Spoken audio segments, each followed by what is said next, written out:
ಈಗ power sharing ಒಂದು ಚರ್ಚೆ ಆಗ್ತಿದೆ. ಅದರಲ್ಲಿ ಈಗ ಯತೀಂದ್ರ ಸಿದ್ದರಾಮಯ್ಯ ಅವರು ಹೇಳಿಕೆ ಕೊಟ್ಟಿದ್ದಾರೆ. ನನಗೆ ಅವ್ರ ಪಕ್ಷದ ಬೆಳವಣಿಗೆಗಳೇನಿದೆ ನಾವು ಅದಕ್ಕೆ ಚರ್ಚೆ ಮಾಡೋದ್ರಲ್ಲಿ ಅರ್ಥ ಇಲ್ಲ.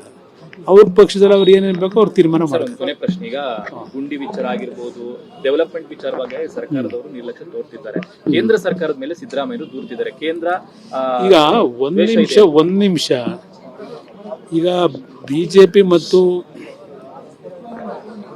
ನಮ್ಮ ಪಕ್ಷದಿಂದ ನಾವೇನು ಸಂಸತ್ ಸದಸ್ಯರಿದ್ದೇವೆ, ಮಂತ್ರಿಗಳಿದ್ದೇವೆ, ಅವರು ಹಣ ತರ್ತಕ್ಕಂಥದ್ದು ಪತ್ರಿಕೆಗಳಲ್ಲಿ ಹೇಳ್ತಕ್ಕಂಥದ್ದು ನೋಡಿದ್ದೀನಿ.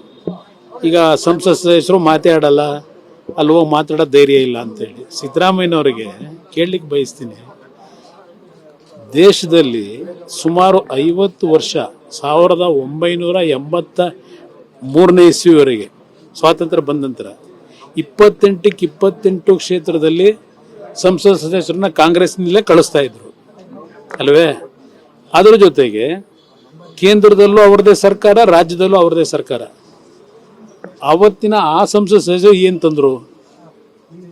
ದೆಹಲಿಯಿಂದ ಅವ್ರದೇ ಪಕ್ಷ ಸರ್ಕಾರ, ಅವ್ರದೇ ಸಂಸತ್ ಸದಸ್ಯರು 28ಕ್ಕೆ 28 ಜನ. ಅವರೆಷ್ಟು ತಂದು ಕರ್ನಾಟಕಕ್ಕೆ ಯಾವ ನೀರಾವರಿ ಸಮಸ್ಯೆ ಬಗೆಹರಿಸಿದ್ರು? ಯಾವ ವಿಷಯಕ್ಕೆ ಹೆಚ್ಚಿನ ಒಂದು ಹಣ ತಂದರು? ನಮ್ಮ ಬಗ್ಗೆ ಚರ್ಚೆ ಮಾಡೋ, ಅದು ಸ್ವಲ್ಪ ಕೂತ್ಕೊಂಡು ಅವ್ರು ಚರ್ಚೆ ಮಾಡ್ಕೊಳ್ಳೋಕೆ ಹೇಳಿ ಕಾಂಗ್ರೆಸ್ನವರಿಗೆ.